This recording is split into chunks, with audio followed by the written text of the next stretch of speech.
Quelle est la driving force, en quelque sorte, qui se met aujourd'hui derrière l'évolution de la gouvernance? Et est-ce que c'est simplement sous l'effet de la nécessité? Est-ce qu'il y a un certain nombre d'objectifs politiques? Qui exprime ces objectifs? Qui a envie d'agir pour? Ou est-ce que l'évolution de la gouvernance, c'est simplement l'effet de la nécessité des temps aujourd'hui? Ou y a-t-il une politique de tel ou tel pays ou groupe de pays, doit-il y avoir, à faire évoluer la gouvernance? Merci. Je vais utiliser mon autorité. J'ai vu une main de dame. Nous n'avons pas encore entendu de dame, donc honneur aux dames. Merci beaucoup d'avoir enfin assuré une certaine égalité aux intervenants. Ma question s'adresse à Robert Blackwell. Suite à son tableau extrêmement sombre, vous n'avez pas parlé du rapport Goldstone, qui aurait été un excellent exemple de responsabilité collective aujourd'hui.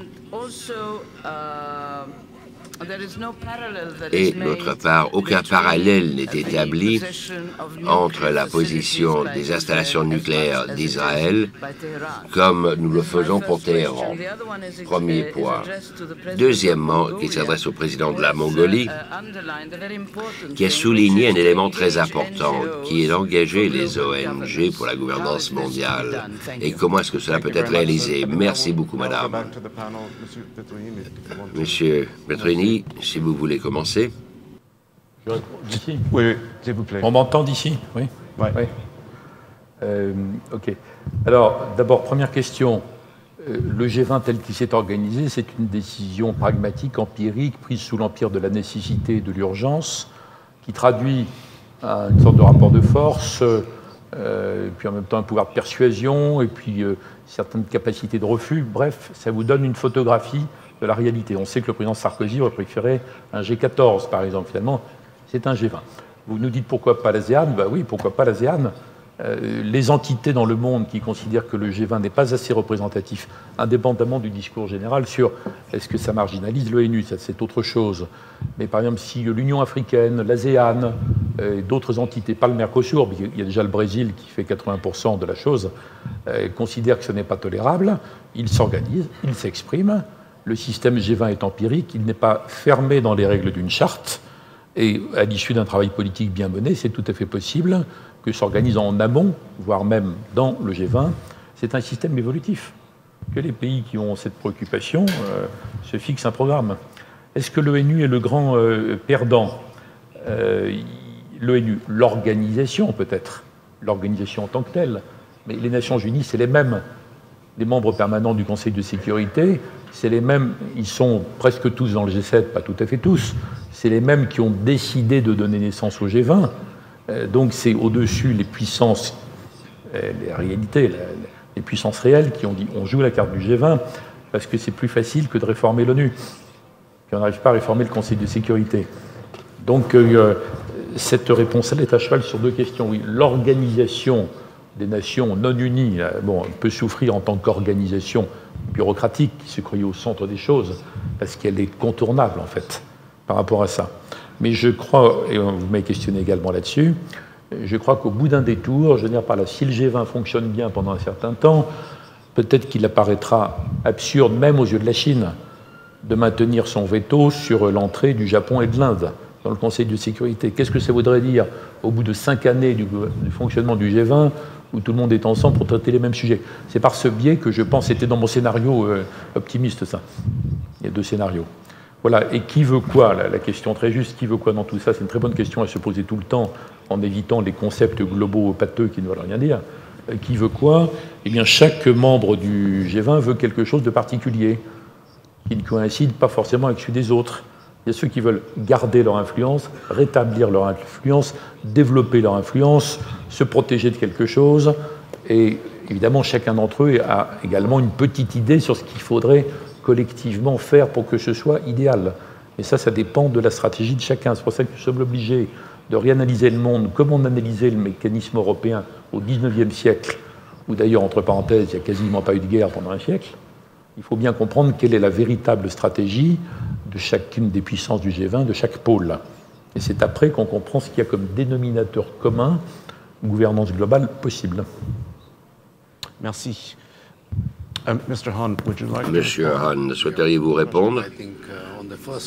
Sur la première question, et qui est contre la réforme des Nations Unies, il existe plusieurs organes dans le contexte des Nations Unies, l'Assemblée générale, le Conseil de sécurité, le secrétariat, le Conseil économique et social, la Cour internationale de justice.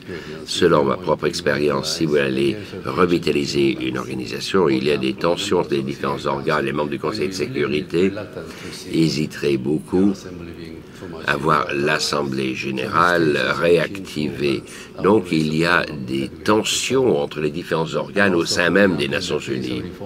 Et dans le cas de la réforme du Conseil de sécurité, l'on voit des tensions entre les États qui veulent avoir des membres permanents qui restent tels quels et ceux qui veulent une augmentation de nombre de permanents. Je n'aimerais pas les pays. Troisièmement, dans le cas de la revitalisation du secrétariat lui-même, pour promouvoir l'efficacité, la transparence et la responsabilité. Il y a des tensions bureaucratiques qui se manifestent et qui font que la réforme du secrétariat est d'autant plus difficile. Sur la question du G20, qui est, M. Lévy avait cueilli la même question par le premier intervenant sur pourquoi ne pas accroître le nombre des membres du G20, à part l'Union européenne, l'Union africaine ou ASEAN. Cela dépend du pays hôte. Le pays hôte peut inviter des non-membres du G20, et en fait, lorsque l'on parle du groupe du 77 et la Chine, bien que le nom soit 77, il y a plus de 77 membres. Je crois qu'ils sont plus de 130 maintenant. Donc le G20 actuellement est déjà 22. Donc le pays hôte peut inviter des pays ou organisations régionales à participer aux réunions. Et c'est ce qui s'est déjà passé. Dans le contexte de la comparaison avec le G8, une question que M. Lévy a évoquée, je crois que le G20 est beaucoup plus inclusif que le G8, mais plus exclusif des Nations unies. Parce qu'il y a 192 États membres aux Nations unies, et si l'on peut avoir un forum qui permet d'avoir 192 membres, comme l'Assemblée générale des Nations unies, cela serait un forum très utile. Mais c'est une répétition de l'Assemblée générale des Nations unies, où il est quasiment impossible de prendre des décisions catégoriques sur des questions brûlantes. Donc, il faut trouver un compromis entre l'universalité et la sélectivité. Pour ma part, je crois que le G8 était trop sélectif et les Nations unies trop universelles. Et donc, entre deux, nous pensons que le G20, qui est peut-être le G22 ou le G27, mais qui serait meilleur que le G8 ou les Nations unies pour résoudre les problèmes clés de notre monde. Merci beaucoup.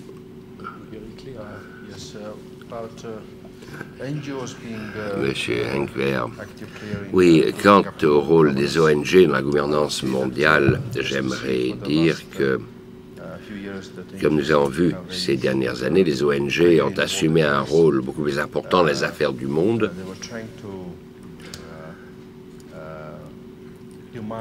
Celles-ci ont essayé de demander des organisations internationales et des gouvernements la réalisation des promesses formulées. Et comme il a été dit à juste titre ici, nous nous réunissons aux Nations unies ou dans une autre enceinte internationale pour traiter de problèmes.